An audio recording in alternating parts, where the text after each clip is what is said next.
नमस्कार मंडळी, आपलं पुस्तक चॅनेलमध्ये तुमचं मनापासून स्वागत आहे. इथे आपण पुस्तकं वाचण्यासोबतच त्यातील विचारांचा आणि ज्ञानाचा प्रवास एकत्र अनुभवणार आहोत. चला या साहित्यिक सफरीला सुरुवात करूया. आर्थर ब्रूक्स म्हणतात, तुम्हाला कंटाळा आलाच पाहिजे. नमस्कार मंडळी, तुम्हाला कंटाळा आलाच पाहिजे. जर तुम्हाला कधीच कंटाळा आला नाही तर तुमच्या आयुष्यात अर्थ कमी होईल आणि तुम्ही जास्त निराश व्हाल. हे अगदी स्पष्ट आहे. कंटाळाचा चांगला उपयोग. कंटाळा येणे म्हणजे आपण आपल्या मेंदूला जास्त काम देत नाही.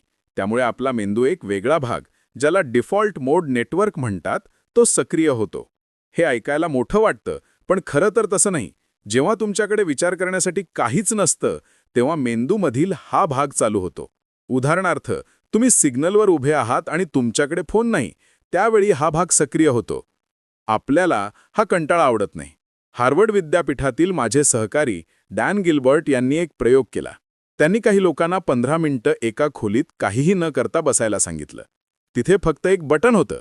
ते बटन दाबल्यावर त्यांना एक वेदनादायक इलेक्ट्रिक शॉक बसणार होता. कंटाळलेलं बसायचं की शॉक घ्यायचा? बहुतांश लोकांनी शॉक घेणं पसंत केलं. आपल्याला कंटाळा बिलकुल आवडत नाही. कंटाळा का महत्वाचा आहे?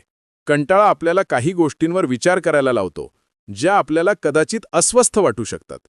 जेव्हा तुमच्या मनाला मोकळीक मिळते, तेव्हा ते तुमच्या आयुष्याचा अर्थ काय आहे, अशा मोठ्या प्रश्नांवर विचार करायला लागतं. हे प्रश्न कधीकधी त्रासदायक वाटतात, पण ते खूप महत्त्वाचे आहेत. आजकाल समाजात डिप्रेशन आणि अस्वस्थता इतकी का वाढली आहे? कारण लोकांना त्यांच्या आयुष्याचा अर्थ काय आहे हेच माहीत नाही. आधीच्या पिढ्यांपेक्षा हे प्रमाण खूप कमी झालंय. आणि याचं कारण काय? आपण कंटाळ्याला पूर्णपणे आपल्या आयुष्यातून काढून टाकलं आहे. आपण कंटाळ्याला कसं टाळतो? तुमच्या खिशातला तो मोबाईल फोन, तोच तुमच्या शत्रू आहे. तुम्ही सिग्नलवर 15 सेकंद जरी थांबलात तरी लगेच तो फोन बाहेर काढता. हे असं का करता? कारण तुम्हाला कंटाळा नको असतो. पण यामुळे आपल्या मेंदूमधील डिफॉल्ट मोड नेटवर्क बंद होतं. जेव्हा तुम्ही प्रत्येक वेळी थोडासा कंटाळा आला की लगेच फोन बाहेर काढता, तेव्हा तुमच्यासाठी आयुष्याचा अर्थ शोधणं जास्त कठीण होत जातं. आणि हीच गोष्ट डिप्रेशन, अस्वस्थता आणि एक पोकळी निर्माण करते, ज्याचा अनुभव आज अनेक लोक घेत आहेत. कंटाळा पुन्हा शिकण्याचे काही उपाय. जिममध्ये फोन नेऊ नका. उद्या सकाळी तुम्ही जिममध्ये जाल तेव्हा फोन घरीच ठेवा. कोणत्याही गाण्याशिवाय, पॉडकास्टशिवाय फक्त तुमच्या डोक्यात काय विचार येतात ते बघा. माझ्यावर विश्वास ठेवा, तुम्हाला सर्वात चांगल्या कल्पना त्याच वेळी सुचतील. प्रवासात फोनचा वापर टाळा. प्रवासादरम्यान काहीही ऐकू नका, रेडिओसुद्धा नाही. फक्त 15 मिनिटांपेक्षा जास्त वेळ शांत बसण्याची सवय लावा. तुमच्या लक्षात येईल की तुमचं आयुष्य बदलत आहे. उपकरणांपासून दूर राहा. तुम्ही तुमच्या आयुष्यातील साध्या सोप्या गोष्टींमध्येही जास्त आनंदी राहाल. तुम्हाला तुमच्या कामाचा, नात्यांचा आणि आजूबाजूच्या गोष्टींचा कंटाळा कमी येईल. अर्थपूर्ण प्रश्नांवर विचार करायला लागाल. आणि कोण जाणे, कदाचित तुम्ही जास्त आनंदी व्हाल. मी स्वतः हे करतो. मला सुद्धा इतर कोणासारखंच आहे. माझ्या मेंदूची रसायनं पण तशीच काम करतात. मग मी काय करतो? संध्याकाळी 7 नंतर फोन नाही. 7 वाजेनंतर आम्ही फोन वापरत नाही. आम्ही फक्त एकमेकांसाठी असतो, जे समोर नसतात त्यांच्यासाठी नाही. सोशल मीडिया उपवास. मी काही दिवसांसाठी सोशल मीडियापासून पूर्णपणे दूर राहतो. सुरुवातीला माझ्या डोक्यात मुलांसारखं ओरडणं चालू होतं, फोन घे, फोन घे, कारण हे एक व्यसन आहे. पण हळूहळू ते शांत होतं आणि मला खूप बरं वाटतं. लोकांना भीती वाटते की यामुळे ते काहीतरी महत्त्वाचं गमावतील, पण काळजी करू नका.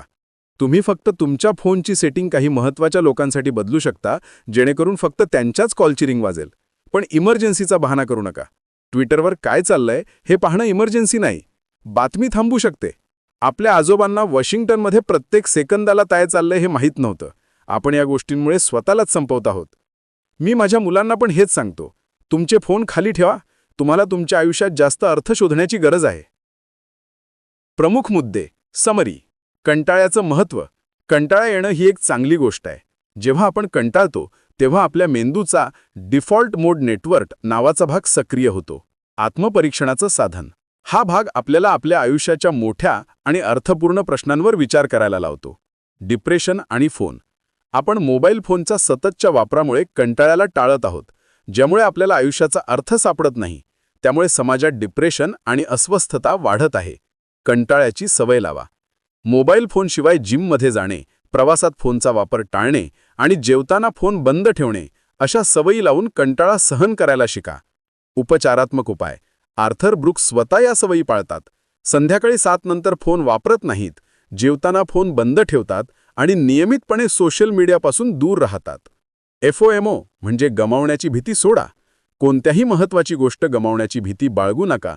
ट्विटरवर काय चाललंय किंवा इतर कोणत्याही क्षुल्लक गोष्टीसाठी सतत फोन तपासण्याची गरज नाही. आयुष्याचा अर्थ शोधा. आयुष्यात जास्त अर्थ आणि आनंद शोधण्यासाठी कंटाळ्याची सवय लावणे खूप आवश्यक आहे.